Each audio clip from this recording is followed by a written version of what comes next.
Namaste. Well, friends, once again I am with you, and it's my pleasure being with you.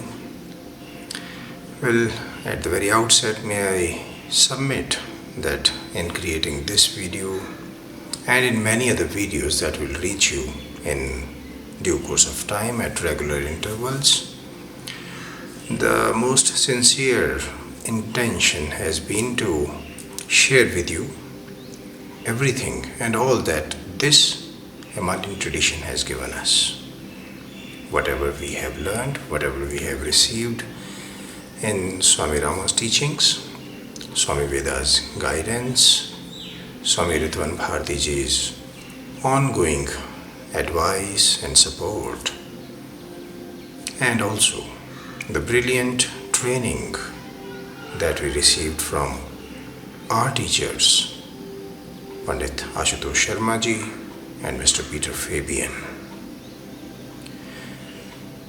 My most humble endeavor in creating all this is to share with you all that they have shared with us, whatever they have taught us, all that in-depth knowledge of the subject. It should reach you in its purest form. And what they have given us, what they have taught us, is mostly the practice part. Information is there, but the entire emphasis is on practice. Less information and a lot of practice, it actually works. A lot of information with zero practice, it doesn't work. We all know this. So this tradition is not going to equip you with a lot of information. It will be there in due course of time, as and when it will be required. It is already there.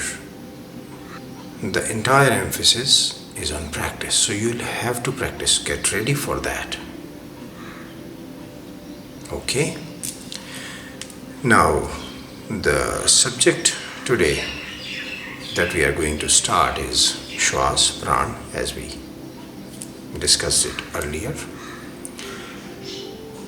The very title of today's video is You Are Gasping. Must be a shocking title for everyone, but telling you the truth that actually the situation is shocking. We all are gasping now. We have left that breathing part, what we really call breathing, that is not there. We are just gasping, taking those short breaths, just like a person is drowning in water and he takes his mouth out of the water and takes a very quick breath just to survive. So that survival mode is what we are on. We have to drop this. We have to drop this habit of gasping. Swami Veda often used to say, हम सब लोग हाँफ रहे हैं, हम श्वास नहीं ले रहे. And you know what is the secret behind it? From gasping to breathing is a very simple secret, very, very simple. And what that secret is? Just remain aware that you are breathing. Just that. So there are two processes actually, unaware breathing and breathing with awareness. Knowing all the time that you are breathing. Forgetting all the other things, maybe thoughts, maybe memories, all that stuff. Most of the times the nonsense stuff which is not required. Dropping all that, becoming and remaining unaware of all that, and becoming and remaining aware of the fact that you are a breathing being. Just this brings the shift. So remain aware. You know, in our brainstem, there are different control areas, the areas that decide whether at this moment I am aware or not. So let us not go into those details. Simply remain aware. We all know this, that how many times our heart beats actually in 1 minute. So everyone has that idea, everyone has that information. It is 70 beats, 80 beats, 75 beats, 85, 90, whatever. It varies from person to person, you all know that. But how many times we breathe in 1 minute? I doubt anyone knows this, except few of us who are into these practices. We people are not aware whether when we are lying, what our breath rate is, when we are standing, what our breath rate is, maybe walking, running, and all those things. So we have to know this also. Our breath rate per minute. In the yoga texts, they say our breaths in 1 day, that is 24 hours, they come to around 20,000 times, or maybe 21,600 as they have mentioned in the books. So if we take that number, it comes to 15, 16, 17 breaths per minute. Are they sufficient? Should we breathe more times in 1 minute, or should we breathe lesser? How many times actually is a better way of breathing? We have to study this. It has been my personal practice also, as guided by my teachers. I am still continuing with that practice these days, and it's, I tell you, the most interesting practice. It can be the most interesting practice if you do that. You can do it anytime.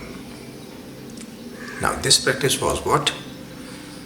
Generally, we measure the distance from one place to another place in feet, in meters, sometimes in kilometers and miles also.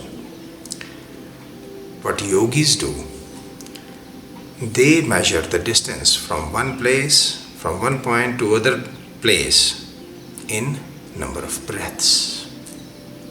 Yes, it is the number of breaths that are measured as a measuring rod between the 2 points. I still remember the distance from my home to my office when I was working with LIC, it was 13 breaths. The distance from my home to another marketplace in our city, Ludhiana, it was 23 breaths. Still, the distance from Ludhiana, my home, to Panchkula, that is in close to Chandigarh, it was 173 breaths.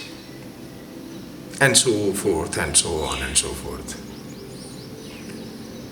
So that is one way to remain aware. We call it counting the breaths, we all know this. But do it with awareness. Do it with some target, with something in mind. Okay, now I'm going to do this. It's very interesting practice, I tell you. Do it, you will enjoy it definitely. So the entire idea is to shift your awareness from unaware to remaining awake, remaining alive all the time, every moment. And the moment you do that, we all know that we start breathing deeply. We start breathing abundantly. Practice that. Why do we do that? We can discuss it later on, but this is very, very important. Just if we go by the mere anatomy of our system, our respiratory system, you will come to know that whatever we are doing now is really shocking. Drop those shocking kinds of breaths. Start taking those fulfilling kind of breaths. It is important. Now we discussed the anatomy part a little bit. It will be a little bit technical, but very, very interesting. And you will come to know why should we be breathing in jerks, in parts, in small packets. Why should we not be doing that? Why should we be breathing like the pythons, like the turtles? And why not like the dogs? No, not that. Learn to breathe abundantly. It will change the entire scenario. It will change the mindsets. It will change your entire being. In the yoga systems, they say the way you breathe, the mind follows. And when the mind follows it, when the mind follows the breath reciprocates. So it is a system, it is a cycle. As the breath flows, so flows the mind. And consequently, as the mind flows, so flows the breath. So let us discuss in a little detail what this anatomy is, our respiratory system, its capacity. Let us begin with that now.